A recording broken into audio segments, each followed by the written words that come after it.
Thank you very much. Thank you. Thank you. Good morning. First of all, I would like to thank GLG for inviting me to conduct this kind of interview with Jeremy. So, hello, Jeremy, again. And Hi, good morning, everyone.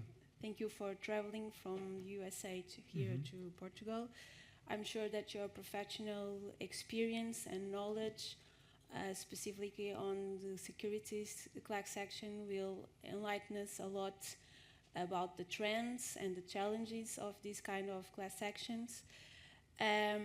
So to kick off, I would start by asking you to comment on the rise of securities class actions across the globe. We know that the USA has a long history of securities class actions, but we have seen now a lot more of class actions around the globe, in the UK, in Canada, in Israel. Do you think that this rise of class actions around the globe has to do with Morrison's decision issued by the Supreme Court, or are there any other reasons? Yeah, I think there are two key reasons. One is just globalization. The world is smaller. Attorneys from different regions become familiar with one another. And you have conferences just like this where systems are discussed and there are discussions about what's the best way to get redress for investors, for consumers, etc. And you have these discussions and you learn that there's a system in the United States where there's a very robust system where there could be a recovery for investment losses when there's fraud and there's some type of real money at play. In the US, there's since 1995, when there was a major reform in securities class actions, really to heighten the bar for bringing cases. Since then, over $200 billion has been recovered.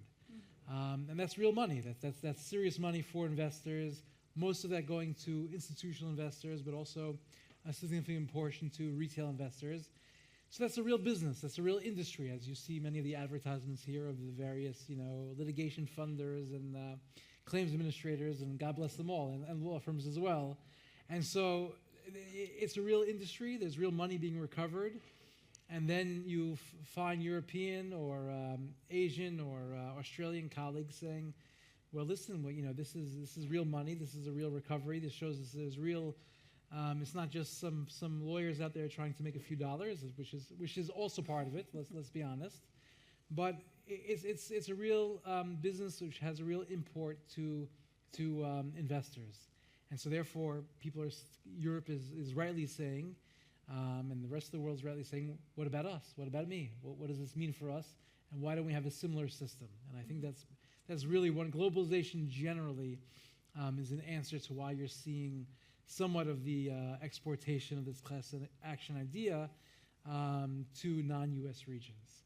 And definitely the Morrison decision really, I think, increased this growth and increased this awareness, and also the adaptation of the class action mechanism to Europe and to other non-U.S. regions, because Morrison basically, even though pre-Morrison, the regime was, if you had a class action that had some U.S. nexus, some of the fraud was occurring in the U.S., some of the false statements were happening in the United States, you might find a way to get the non-U.S. securities included in the U.S. jurisdiction and included in the recovery. It certainly wasn't an open door. It didn't mean that every non-U.S. case could be litigated in the United States and you can get a recovery. It was somewhat limited.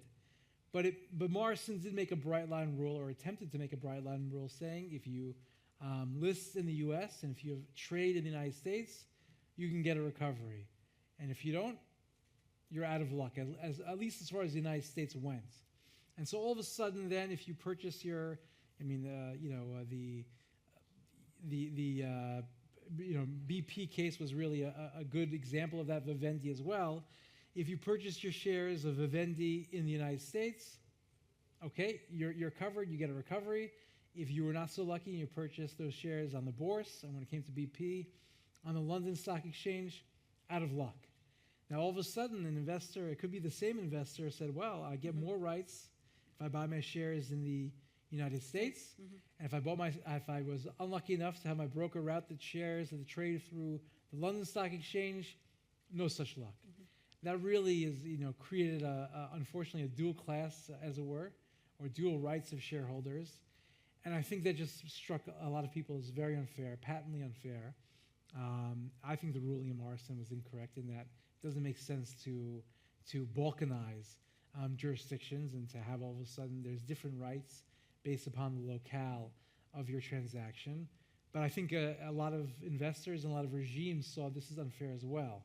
And all of a sudden that same kind of what about me attitude kind of percolated amongst the Netherlands, the UK, and all of a sudden you see now Volkswagen case, you see Tesco in the UK, a number of cases occurring, the Petrobras case, which we litigated in the United States and covered all the U.S. securities and a number of bonds, but there's also a number of non-U.S. traded bonds which weren't covered and are now being litigated in the Netherlands. The Bovespa securities being litigated in Brazil. So you kind of had this, what about me, reaction to that ruling. But what's kind of ironic, first of all, is that Morrison sought to kind of limit these cases. There was an attempt by the U.S. Chamber of Commerce really to kind of tamp down litigation and class actions. And really what happens is when you try to snuff out a fire in one area, you kind of create a whole inferno in another area, because really what's happened is Europe really, I think, adopted much more strongly the regime as a result of the Morrison decision. And interestingly is that, even pre-Morrison, the regime in the U.S. was not just an open door for any litigant. It was somewhat limited to if you could show some of the fraud that occurred in the United States, then you could bring your case in the U.S., or a large part of the fraud occurred in the United States. Now, okay, that door is closed in the U.S., but all of a sudden a whole lot of new doors are opening up throughout Europe. And it shows you sometimes, this was really a pro-business lobby decision, the Morrison decision, and it kind of shows you be careful what you wish for, because you did shut the door in the U.S., but your wins are sometimes Pyrrhic, because all of a sudden now you're litigating all across the globe in cases which you've never had in the first place. But such goes life. But despite the fact that Morrison, as you mentioned, has also contributed to other jurisdictions, to that class actions are brought in other jurisdictions, I believe you also mentioned that there have been attempts to kind of sidestepping Morrison's decision in order to bring claims, class actions again to the U.S. Absolutely. Which are the characteristics that you think that make the U.S. style class actions so appealing for all the investors? Oh, no, I think there are three key ingredients that still make the U.S. the best regime for class actions and for redress. And by no means, is the system perfect in the U.S.? It's very flawed. We can have a whole session on that. What needs to be corrected in the U.S. system. But there really are three ingredients that make the U.S. still, I think, a superior system than what exists out there in the rest of the world. One is that it's a opt-out regime, and so all of a sudden you represent automatically everybody, and this has two advantages. One, it's a powerful tool. So if you're a litigant and you're a counsel in the U.S., lead counsel, you're all of a sudden speaking on behalf of a very strong group, and you have a lot of power when you negotiate with defendants. And on the flip side is defendants all of a sudden, by resolving your case, it's very valuable, because now all of a sudden they can get global peace on an issue. And so that's really very important, is the opt-out mechanism makes the system very strong. The fact that you also have contingency fees clearly, I think, is a mechanism that makes the U.S. system much stronger. You have in Europe, you have and we see probably a lot of our sponsors. You have litigation funders, and I already gave you my blessing, at the beginning of the session. I think it's good. I think it's important, the existence of litigation funders. But let's be honest, it's an extra cost into the system. It's an extra, all of a sudden now there's questions, who is running the show? Usually, the ones making the decisions follow the money, but legally, obviously, there's problems with the litigation funder directing a litigation. And so that's really the ability for a lawyer in the U.S. to take the case on a contingency fee basis, to run with the case that he knows he is the most skilled in making these decisions. He understands the risks. He understands the reward. He understands the intricacies. That, I think, makes the system definitely superior. I still think even in the United States there's room for litigation funding, and I applaud that it's been introduced in the U.S. and it's becoming more normalized because it just generally there's more capital into the system. It raises the value of the system, so I think it's a good thing. But I think adding that as a necessary component in European litigation, I think just slows down the system because you have this you can't do a contingency fee arrangement, and so therefore all of a sudden you have to introduce and add a third party, and just adds to confusion into the system. And I think it detracts, as compared to the U.S., it kind of detracts from the procedures, and it detracts from somewhat I think also the incentives and also the ultimate recovery. And then the third element is really no loser pays. I think that just that you have, and you could debate the merits of that, but the bottom line is that if in Petrobras we were, have litigated that case, defense costs, I don't know for sure, but I assume it well exceeded, $150 million. And if we knew that, okay, we're litigating this case and we're about to go to judgment, and if we don't settle, we might be sacked with $150 million adverse costs, well, that really changes your calculus and the settlement. And so maybe I need to get insurance to deal with that. Maybe I need to get another factor. But again, not having to deal with that and just dealing with when I settle, I'm just looking at what is the value of the case. I'm not looking at what's my exposure if I lose, I think is another key ingredient. So those three ingredients, I think, make the U.S. clearly a more robust system. Yeah. I was going to ask you but I think you already answered that, but if the fact that the contingency fees for attorneys practice and the inexistence of the loser pays rules, if that to some extent makes the U.S.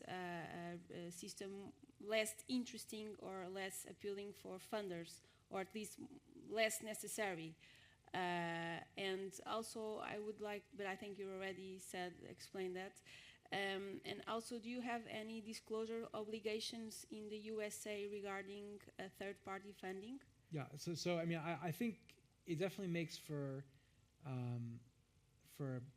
any class action, it makes litigation funding unnecessary, depending on the firm, depending on what their resources are. But litigation funders are even getting involved in class actions. So I think it is that option is available. It's something that it's something that we nearly universally don't use. But at times we've entertained, well, this is a particularly risky case. Maybe it's something to get involved with a litigation funder. Maybe there's a reason to invite them in, and it's again another source of capital. And we therefore think it's something that does add more value to the claims generally. So again, it's something that's less necessary, but we still do see the litigation funding is increasing in the United States, and even in class actions, even in contingency fee cases. As far as disclosure requirements, it depends on the jurisdiction. Even in the U.S., okay. It's not uniform. There's definitely a push to get more disclosure requirements. Usually the push is from more the defense bar. And they say, well, you don't know who's really behind the case.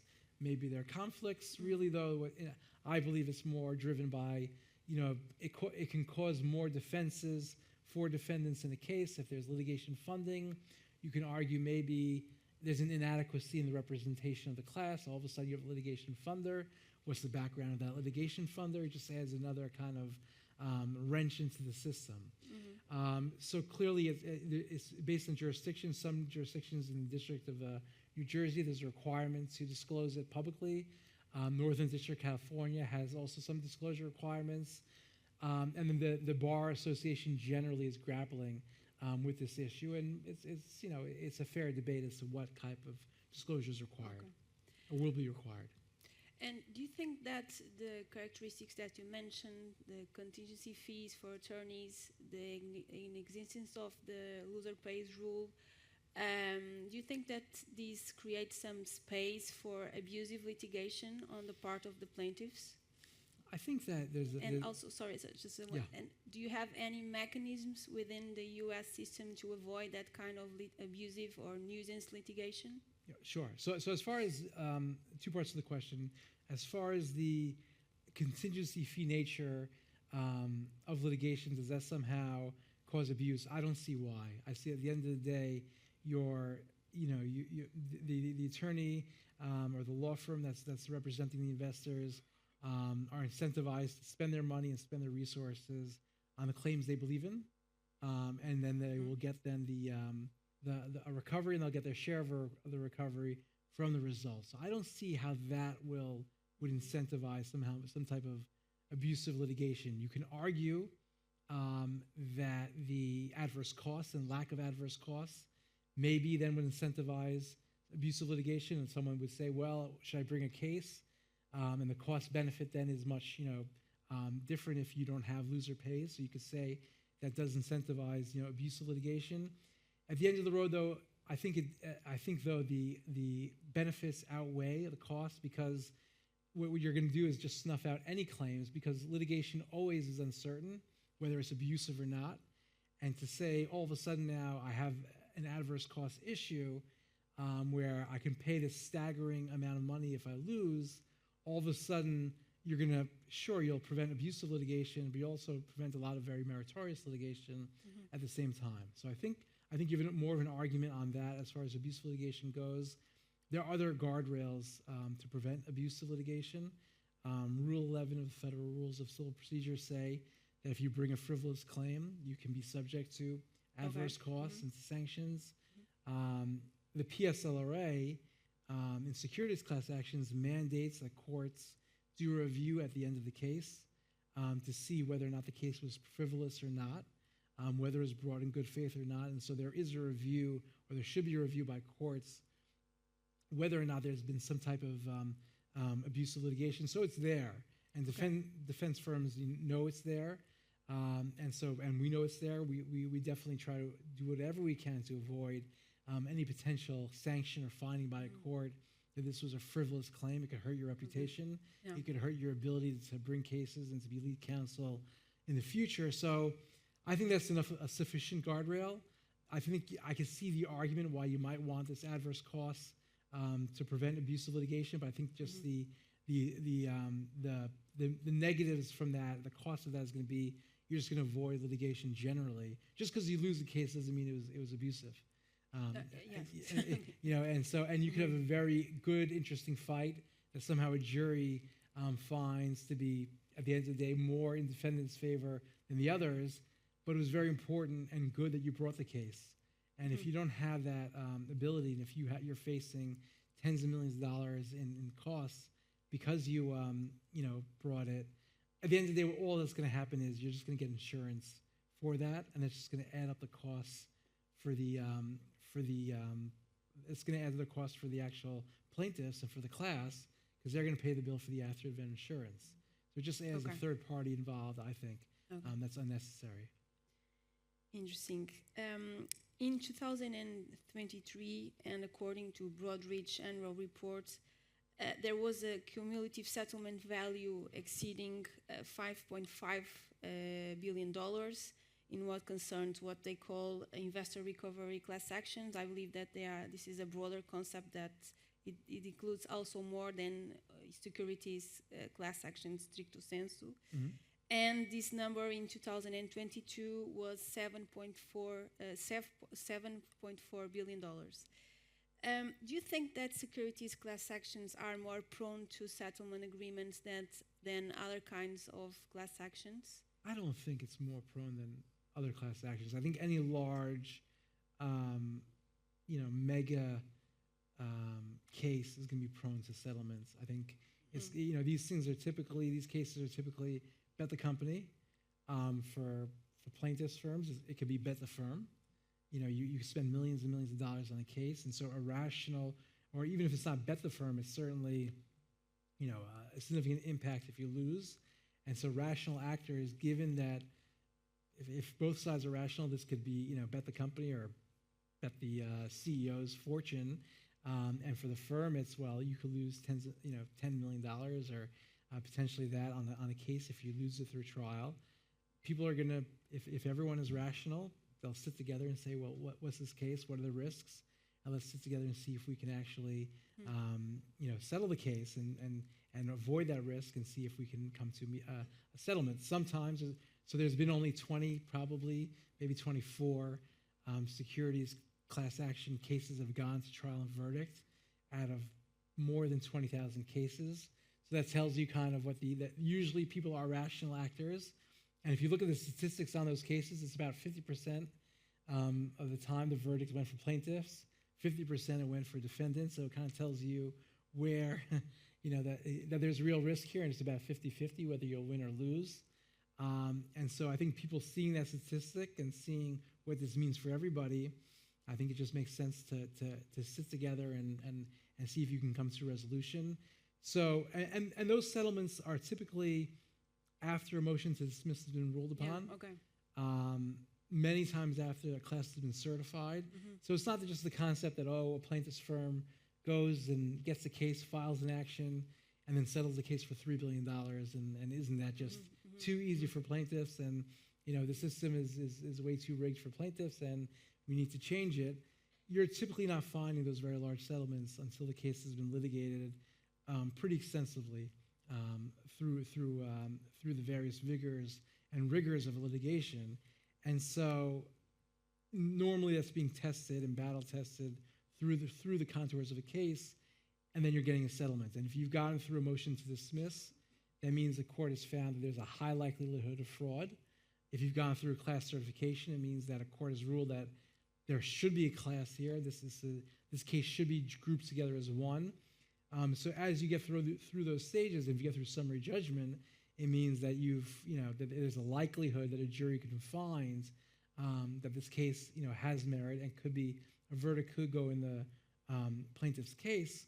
All those factors together say, okay, there's enough testing of this case to say there should be a settlement. And I think what's maybe missing in the European cases and non-US cases and why they are not settling is they're just dragging on. So they're not really quite getting tested. You might get a ruling in favor of plaintiffs, and then it'll be appealed, and it goes back to the lower court. And so they're not quite settling, they're not quite moving because the cases aren't really just moving forward generally. Yeah. And they kind of, kind of just hang in and don't get resolved at all. Yeah, that's very interesting. So we have 2 minutes left. Okay.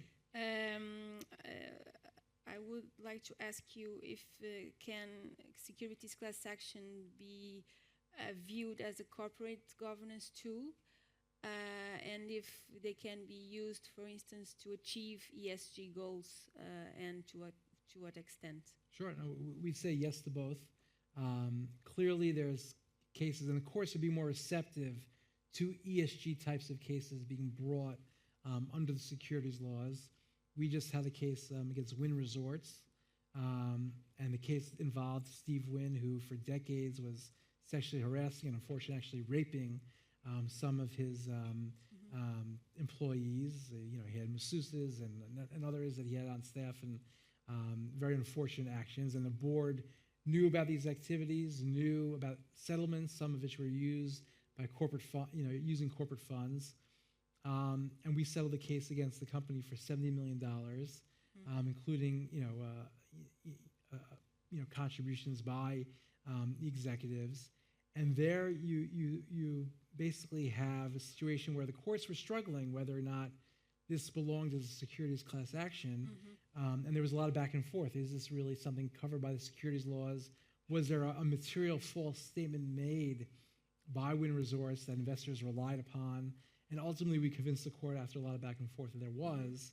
But you see that there is that room for liability and by the company and by the executives, that there has to be some type of payment for things that don't necessarily involve financial metrics. We're involved also in the AT&T, the lead cable cases, and also against Verizon as well, where the companies basically lied for years that they were cleaning up millions of miles of lead cables that were left in the old, kind of fiber optic network days, where you had basically, the wires were sheathed in copper and lead, and they were saying that they were cleaning them up, and yet they left hundreds of thousands of miles of cable into the environment, leaching into the water, harming the public. And right now we're bringing claims based upon that. And so that's really very much an ESG-related claim, environmental claim. We'll see where it goes with the courts, but there's more receptivity by the courts to these claims. By no means a slam dunk, but the courts are recognizing and clients are recognizing these are ways, investors are recognizing these are ways that those types of issues can be brought to the courts. It's material to investors, and therefore it's material to the market and should be material under the securities laws. Okay, thank you. I think time is over. Do we have time for questions? So anyone would like to ask something to Jeremy?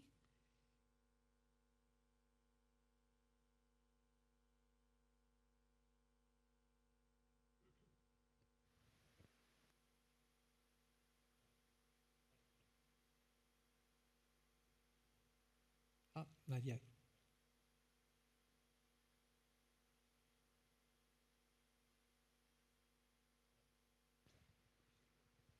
Hello?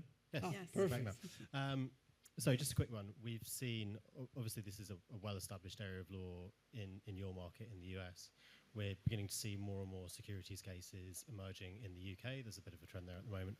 So I just wondered if, briefly, if there are any lessons do you think that younger securities litigation markets can learn from the US from, what you've observed over the course of your career so far?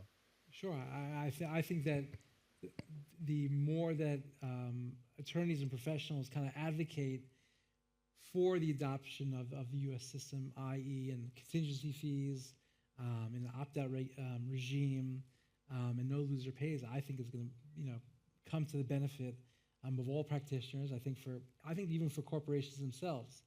You do see where there's been, efforts, even the U.S., to have these arbitration kind of clauses, more in consumer cases, and they kind of end up, hurting themselves, because what happens is that they all of a sudden are being hit with these mass arbitrations that are costing them millions of dollars, not getting any peace for their litigation, which can last for years and years. And so really, the adoption of these types of mechanisms, these kind of the three formulas, or the trifecta in the three ingredients in the U.S. For a robust system, I think the more that's understood by young attorneys, by judges as well, and by lawmakers in the UK and Europe, I think the better it'll be for the system as a whole.